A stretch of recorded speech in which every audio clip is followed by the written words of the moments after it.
ہاں ہاں قسم ہے چاند کی اور رات کی جب رخصت ہونے لگے اور صبح کی جب روشن ہو جائے کہ وہ آگ ایک بہت بڑی آفت ہے انسان کے لیے ڈر کی چیز، یعنی اس شخص کے لیے جو تم میں سے آگے بڑھنا چاہے یا پیچھے رہنا چاہے۔ عصر کی قسم کہ انسان نقصان میں ہے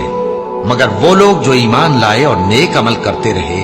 اور آپس میں حق پر چلنے کی تلقین اور صبر کی تاکید کرتے رہے۔ ان سرپٹ دوڑنے والے گھوڑوں کی قسم جو ہانپ اٹھتے ہیں،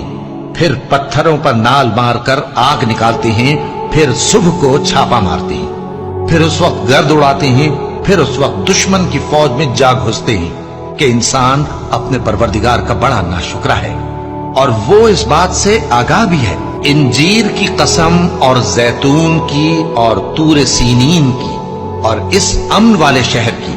کہ ہم نے انسان کو بہترین سانچے میں ڈھال کر پیدا کیا ہے، پھر ہم نے اس کی حالت کو بدل کر پست سے پست کر دیا، مگر جو لوگ ایمان لائے اور نیک عمل کرتے رہے تو ان کے لیے بے انتہا اجر ہے۔ تو اے انسان، اس کے بعد بھی تو جزا کے دن کو کیوں جھٹلاتا ہے؟ کیا اللہ سب فیصلہ کرنے والوں سے بہتر فیصلہ کرنے والا نہیں ہے؟ آفتاب کی روشنی کی قسم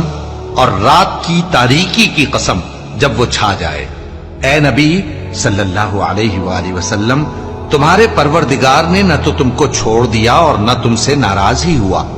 اور آخرت تمہارے لیے دنیا سے کہیں بہتر ہے، اور تمہارا پروردگار تمہیں عنقریب اتنا کچھ عطا فرمائے گا کہ تم خوش ہو جاؤ گے۔ بھلا اس نے تمہیں یتیم پا کر جگہ نہیں دی؟ بے شک دی، اور تمہیں رستے سے ناواقف دیکھا تو سیدھا رستہ دکھایا، اور اس نے تمہیں تنگ دست پایا تو غنی کر دیا۔ تو تم بھی یتیم پر ستم نہ کرنا اور مانگنے والے کو جھڑکی نہ دینا، اور اپنے پروردگار کی نعمت یعنی وحی کا بیان کرتے رہنا۔ رات کی قسم جب وہ چھا جائے اور دن کی قسم جب وہ روشن ہو جائے، اور اس ذات کی قسم جس نے نر اور مادہ پیدا کیے کہ تم لوگوں کی کوشش طرح طرح کی ہے۔ سو جس نے اللہ کے رستے میں مال دیا اور پرہیزگاری کی اور بہترین بات یعنی کلمہ توحید کو سچ جانا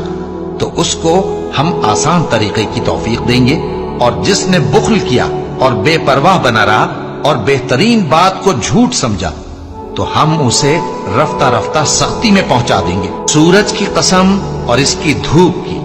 اور چاند کی جب وہ اس کے پیچھے چلے، اور دن کی جب وہ اسے روشن کر دے، اور رات کی جب وہ اسے چھپا لے، اور آسمان کی اور اس ذات کی جس نے اسے بنایا،